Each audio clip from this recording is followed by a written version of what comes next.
Hello and welcome back to my channel. My name is Dwayne. I got a video for that Kimball, United States Army veteran and retired VA rating specialist. Today's video, I am going to be talking about what is a confirmed and continued rating decision.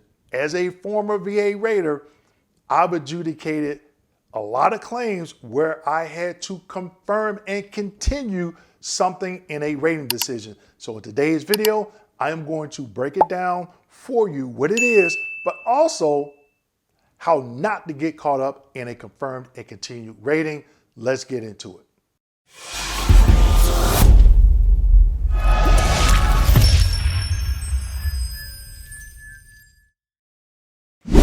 Okay, everyone. What is a confirmed and continued rating? I'm gonna give you some examples. And also, how do you prevent yourself from being confirmed and continued? Now, the best way to explain this is by some examples.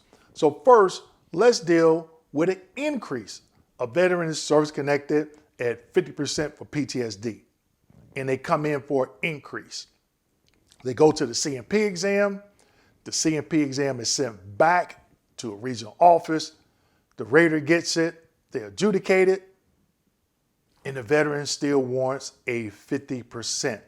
That is a confirmed and continued, meaning you went to the exam, there was no evidence to grant the higher percentage, okay? So how do you prevent that? One, look at the diagnostic code criteria, the general rating criteria for mental conditions. See what the 50% is.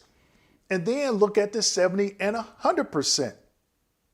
See if you qualify. And not only do you qualify, but do you have evidence to support that 70 and 100% rating for that mental condition, okay? A lot of veterans, they go out and they get a DBQ. Okay, there's nothing wrong with that. You can do it. You can do it by telehealth, all right? But if you decide to do that, make sure you do it per the VA criteria, okay? When you have it completed, look at it before you submit it and look at that criteria, that diagnostic code criteria, okay? And then look at the DBQ. Does it match the 70 or 100%? If it doesn't, why submit it for the increase? If you don't have a DBQ, before you go to that C&P exam, evidence, evidence, evidence, evidence, paper trail, evidence, paper trail, okay? To justify that increase. Also, you have to be able to reasonably articulate your symptomology as it pertains to not only the evidence, but the diagnostic code criteria for the 70 or 100%. That is confirmed and continued, okay? Now, let's say the veteran was previously denied for a back condition, okay? And the veteran comes in for, wants to reopen it, and it is a supplemental claim at that point. And we all know you need to submit that supplemental claim on an 0995 with new and relevant evidence, okay? Now, I'm not gonna get too deep in new and relevant evidence. I have a couple other videos on my channel. I think the first one, it used to be called newer material, okay? Now, when you do that, you need that new and relevant evidence. If you don't have it, confirm they continue. And they're gonna tell you, you didn't submit any new and relevant evidence. Look at the rating decision. The evidence in the rating decision, that evidence in that decision that denied that condition, that back condition, for this example, it cannot be used as new and relevant evidence. Your service treatment records cannot be used as new and relevant evidence unless they are not in the evidence section of that rating decision that denied the back condition. Okay, so what's going to happen? Confirmed and continue the denial.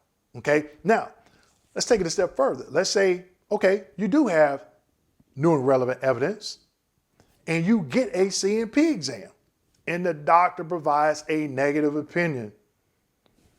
confirmed and continued the previous denial, and the rater should put not only the medical opinion, but the rationale for the negative opinion in the rating decision, okay? So when you see reason for decisions in that rating decision, it's gonna say confirmed and continued, okay?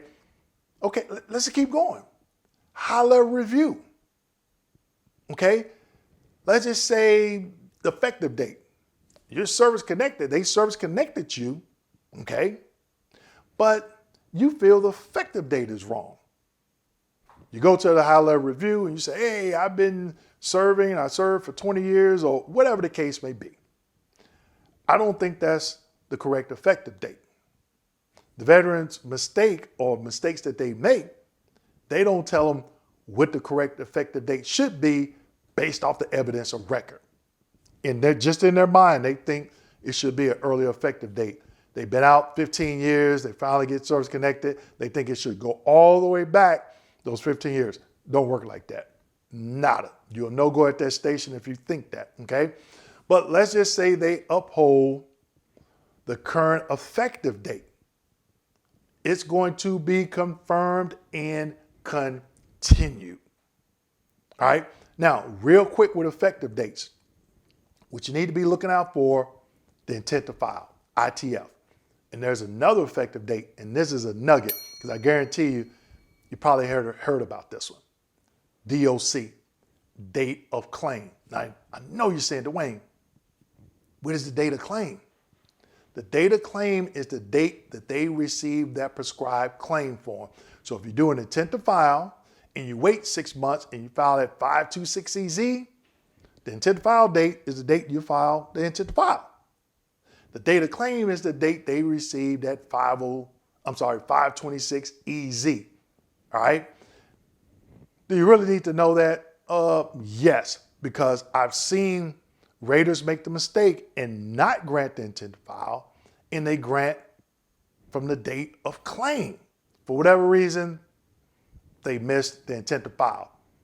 Raters make mistakes. I made them when I was rating, so don't think that all raters are perfect, okay? They're not.